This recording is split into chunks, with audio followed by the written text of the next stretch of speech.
Hi, League City Intermediate Percussionist. This is Mr. Vega with you again, and today I'm going to go over your test material for Rudimental Etude number 8.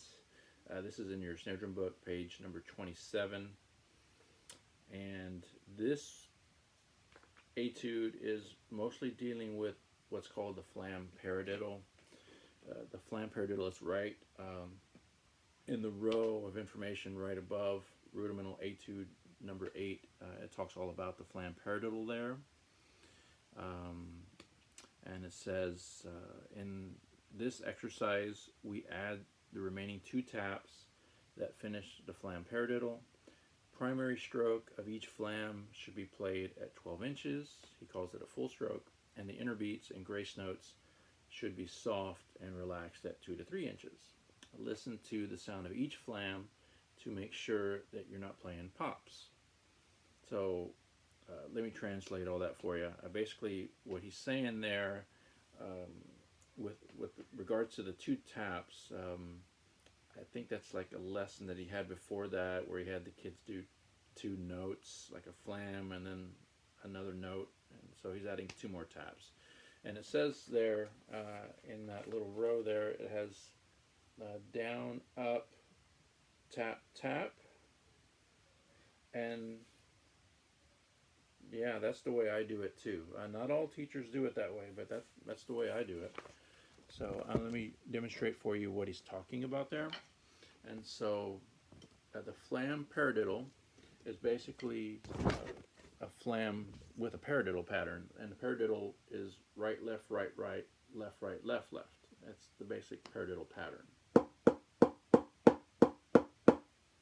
That's 2 paradiddles I just played, one right-handed and then one off the left. And a flam paradiddle basically starts with a flam. So right, left, right, right would be with a flam at the beginning, and then left, right, left, left also with a flam at the beginning. So, and basically I just played what's right there in that little row there for the flam paradiddle. Now, the 2 taps he's talking about is the little tap tap that he wrote. You can see that. So you tap tap here and tap tap there. That's okay. That's a good way to explain it, I guess. He does a downstroke for the first flam. That's, yeah, and he has an accent here and an accent here over the first beat and the first beat here of his little demonstration, little exercise here, and he does that also with the Rudimental Etude number 8. It's pretty common. It's pretty common. So he does a downstroke on the flam, and then an upstroke on the left, and then tap tap, 2 little notes. So I'll demonstrate that. So remember, downstroke is when you keep the sticks down. So that's a downstroke flam. So it's going to be down, up, tap, tap. I'll do it again. So down, up, tap, tap. And I like that he does it that way, because that's really, highly recommend doing it that way. With some teachers will do down, down, tap, tap, and then they'll lift after that. You can, from experience, it's I tend to do the way he wrote in this book at pretty much any speed. High school drum lines, for those of you that are going to do later on, they're going to do drum lines at the high school level, or who knows, maybe even the collegiate level at some point.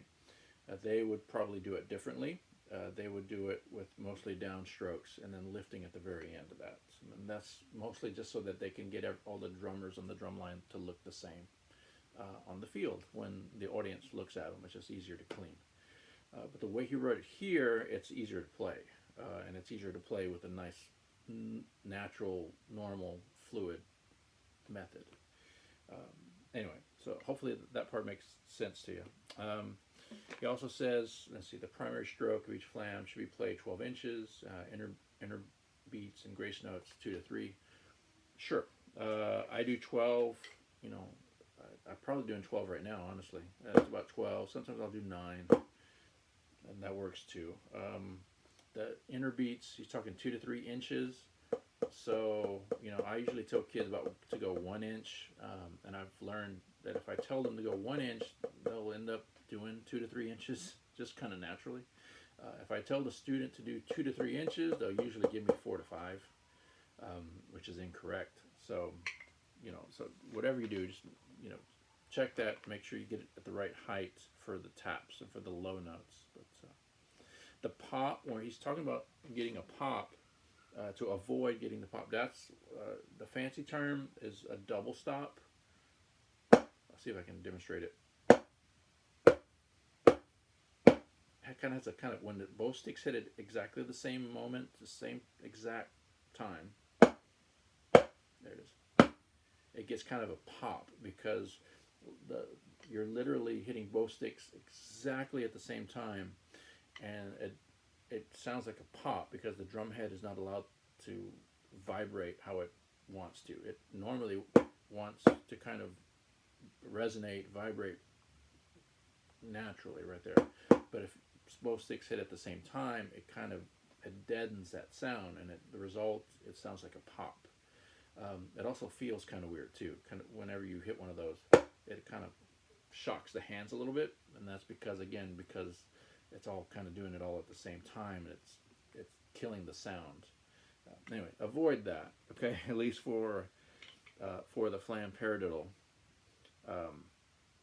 For flams in general, avoid that. Sometimes we do play double stops. Sometimes that is written into the music, but it'll say, typically it'll usually say double shots or double stops or something, and so that way you'll know that you're supposed to do that. And typically that's high school drumline, collegiate, college level drumline. They have a lot of that kind of they do that to be really loud at certain points.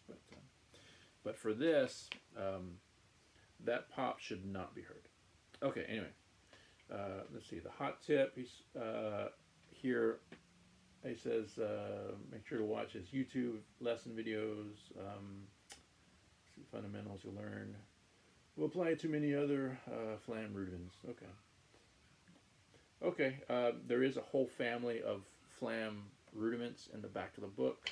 In case you didn't know that, there's actually a page in the back. It's going to be page, at least in this book, my book is page 79, where it has the essential rudiments right there.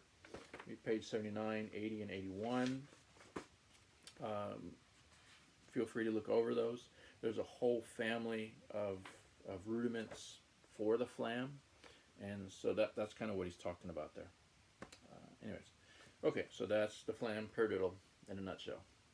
So rudimental etude number 8, he says, say the sticking of the flam paradiddle out loud as you play this etude and listen to the sound of each of the flams. A lot of teachers will do that. They'll make their kids they'll go right, left, right, left. And literally, instead of saying counts, he has them say the sticking pattern. It's a good idea because a lot of kids, when they're learning it, they'll get the stickings all messed up because there's so much to think about. They're thinking about the counts, they're thinking about the rhythms, thinking about the flams, they're thinking about what the note values are. They're thinking, there's a lot of things to think about at once. Especially, it's tough, especially when you're new to it. And so it's a good idea, to say, right, left, left, and left, right, right. Depending on what you're doing. I recommend to my students it's good to say the letters, but it's also good to go back and do it with the countings. It's good, and then get the sticking right, left, and make sure you can go also 1 and 2 and 3. You need to be able to do both. That's the best advice I can give you on that one. So, okay. All right, and to listen to the sound of each flam, just make sure there's no double stops, no pops, as he says it, when you're doing your flams. Okay, all right, I'm going to play it. So this is rudimental etude number 8. I will do it 2 ways, of course. I'm going to do it once with buzz rolls, once with open rolls. I recommend doing both because in the real world, you need to be able to do both. This is at 80, so you can see it there, 80, on my metronome with quarter notes and eighth notes. do whatever speed you can do. And, you know, I always tell kids, you know, it's good to go a speed on all these that you can do well, especially, you know, at first. You know, go slow. You know, if you need to do 60 or 50 or whatever, um, do it. You know, go slow with it. Make sure that you get all your movements, your motions correct, and then once you got that comfortable and confident, then yeah, then bump it up. You know, then go up by 10, maybe, you know, to 60, then 10 more. You know, play it, then 10 more, go to 70, then to 80, and it has a top speed of 100 on this one. So, you know, all right. So, but I'm gonna play it at 80 for you, and this is gonna be. I'll do buzz rolls first.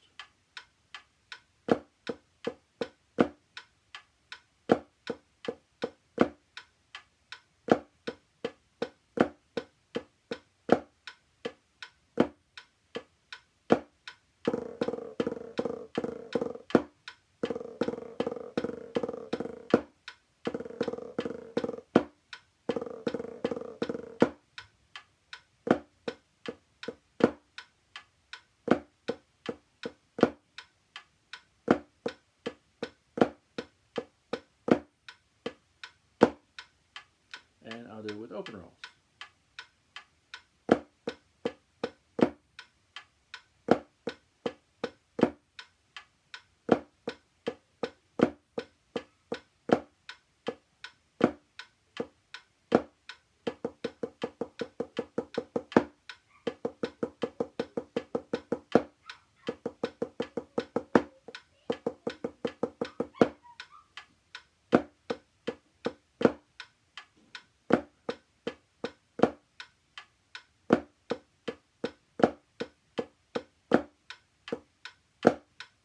Okay.